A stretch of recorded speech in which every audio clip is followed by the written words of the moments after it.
Now that we've come through a summer of more outdoor time for many in the Northern Hemisphere, we're getting ready to close the windows and prepare for what the new normal will look like indoors this fall and winter season.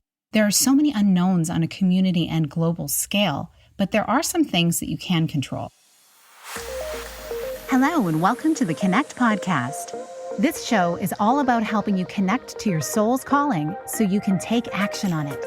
Because the sweetest success is a blend of discovering your purpose with the inner drive to bring it to life. I'm Sheila Botelho, health coach, lifestyle entrepreneur, and mom of two, best known for my online wellness programs, mentoring, and self-love passion. Listen in for inspiring interviews, solo chats, and Q&A sessions that will move you past overwhelm towards what lights you up. Stop accepting good enough and go for your version of great in your health, business, and relationships. Let's get started. Hey, welcome back to the Connect podcast. Today we're doing a Q&A episode, and this is from a question that came in from Janelle. Now, Janelle asks, I want to stay on top of what's happening in the world, but there's too much to follow, and I find it getting me down. I almost feel guilty when I'm having a good day because I know so many others are not. How do I stay in the know and try to help while protecting my own inner peace? Thanks for this question, Janelle. And this is one that I've wrestled with as well. I'm sure many listeners have. Your being aware of what's happening around you and around the world is really important. And the way that you respond to it impacts how you move forward in your life. Your health is an important piece of this, and it helps you make a difference in your corner of the world. The way I like to look at it is this. Life is filled with contrasts, and some with varying degrees of contrast. Day and night, winter and summer, joy and sadness, emptiness and fullness. Never before has your self-care and having regular grounding practices been more important. The way I like to live life is in seeking joy while being an active part of creating positive change in our hurting world. It's grieving with those who grieve and walking beside someone who's hurting. And it's also celebrating with those who celebrate and stoking the flames of someone else's success. It really is both and. So how do you stay in the know and try to help while protecting your own inner peace? Well, I believe it begins with first knowing what value you bring to the world and then building your inner and outer strength so you can deliver it. The best way I know of doing this is to cultivate your very own set of daily grounding practices that will fill you up for the day ahead. Now, this can be anything from prayer or journaling, meditation, affirmations, reading or watching things that remind you of the goodness that you're capable of, and even stories of others who have accomplished what it is that you want to accomplish. You can do this at the end of the day or at the start, but either way, doing it consistently is vital to you not getting crushed with good intentions. I truly believe that if all of us put regular effort into slowing down and rooting into who we were meant to be in this life, so much good could be accomplished. Janelle, I appreciate you for raising this important question, especially now, because I think many of us are feeling how you are. So I hope that helps, knowing that you're not alone in feeling this way. We are all with you in it.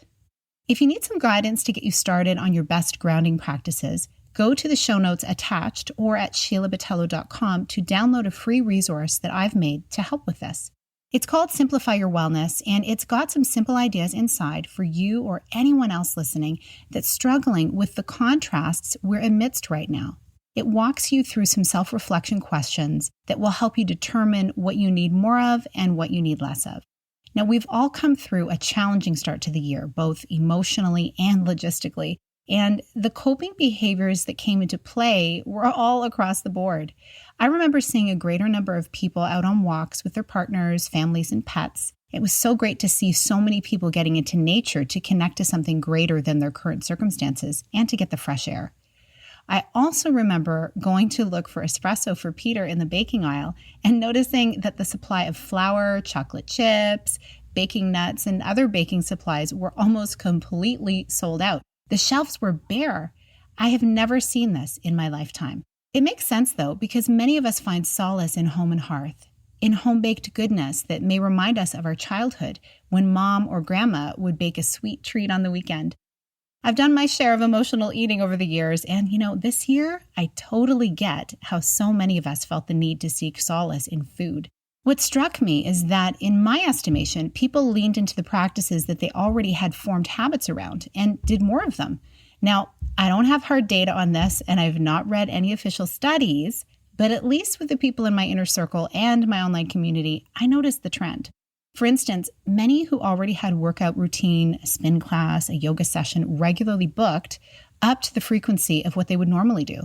And those whose gyms or spin classes were canceled due to gym closures took up running or walking, or they even followed their gyms or yoga classes online.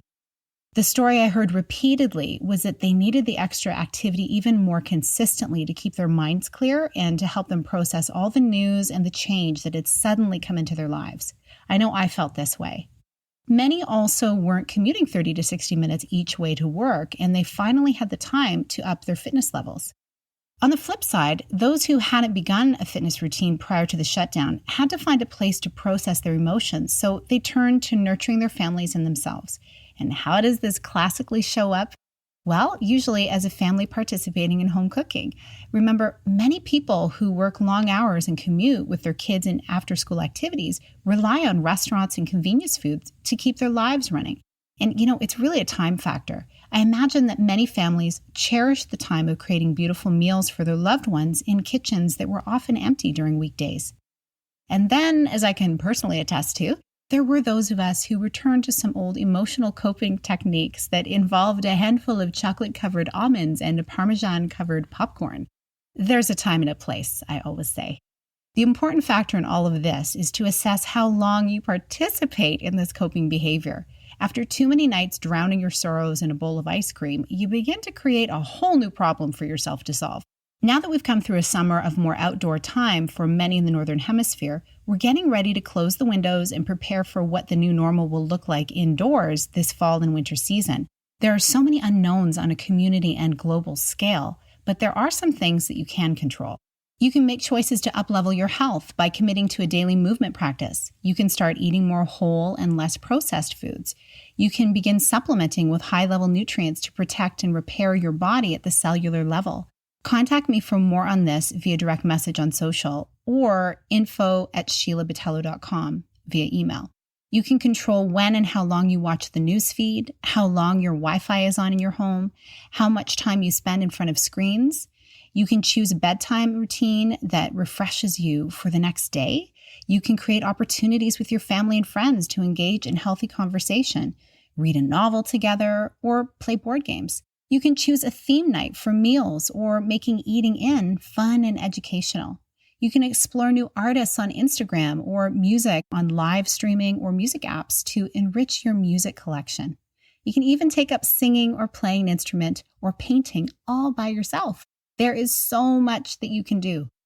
Of these examples, some are ideas that others have created for you to consume, and some are for you to curate for yourself. Allowing your mind the ability to get creative in a completely new way allows you to tap into new areas of your brain and build new neural pathways. It helps you to not be reactive, something that this year we've all become incredibly practiced at, and instead to become proactive and creative, using your own imagination and ideas.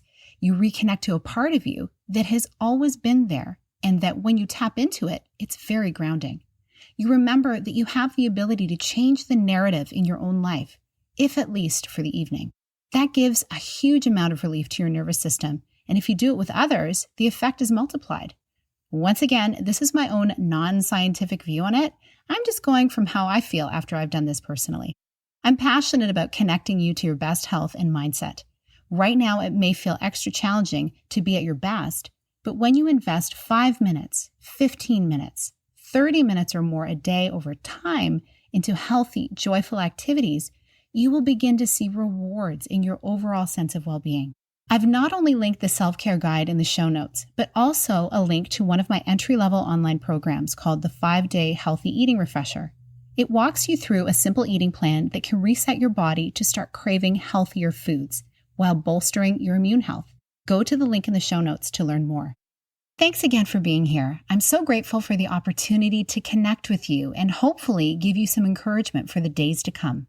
Always remember that you are a miracle and you are worthy of so much goodness.